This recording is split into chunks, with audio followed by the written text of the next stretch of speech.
as a team, we're going to crumble.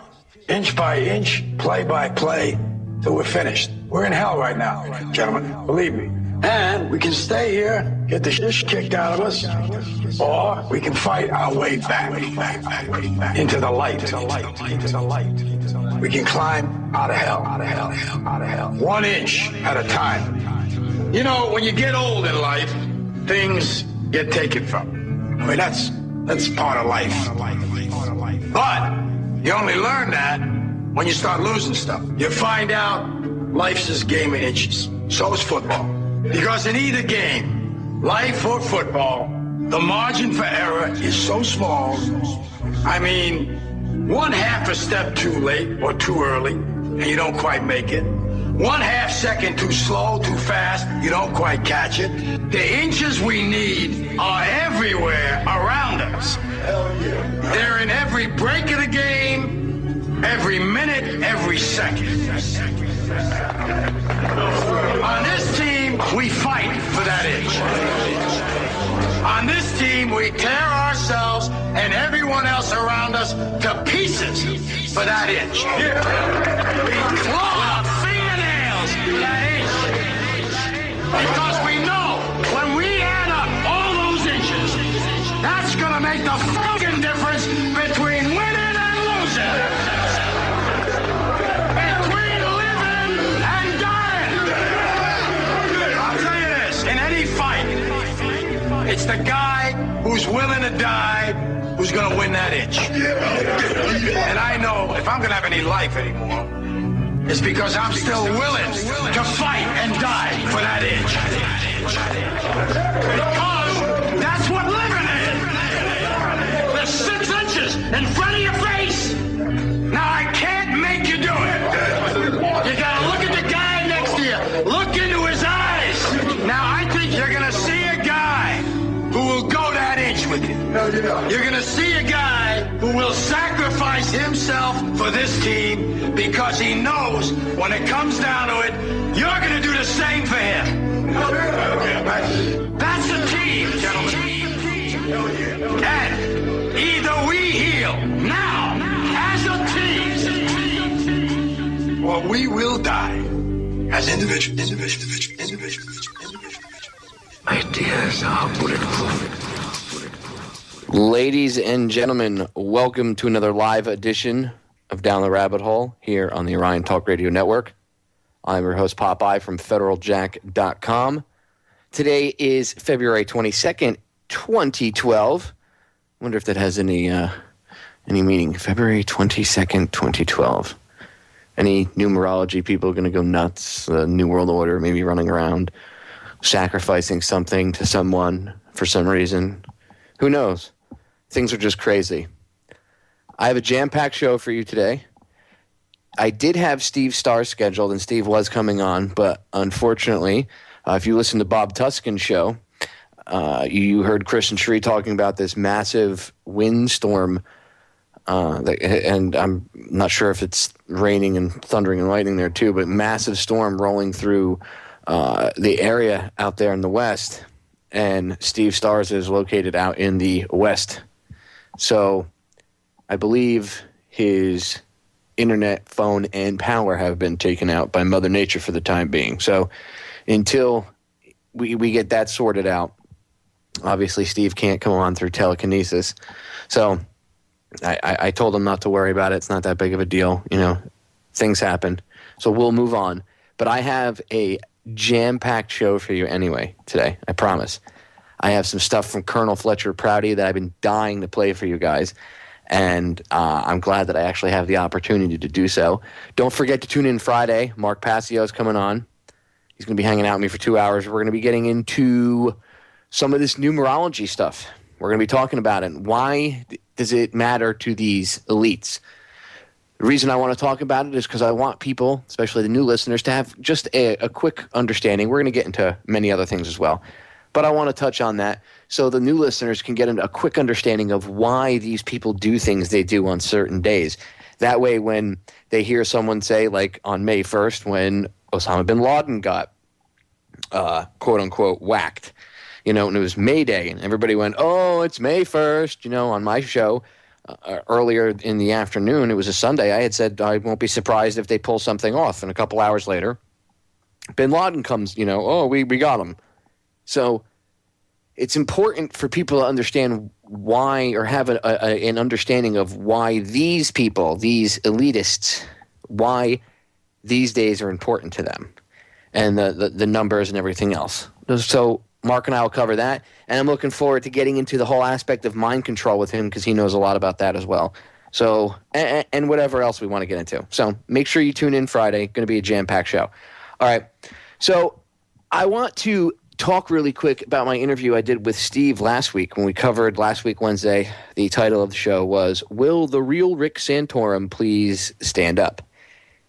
Now, that has been one of my most viral episodes that between the downloads of the archives from Orion and the hits on YouTube, it went pretty viral. And there's a lot of people that were surprised and actually went and did what I urged them to do and researched.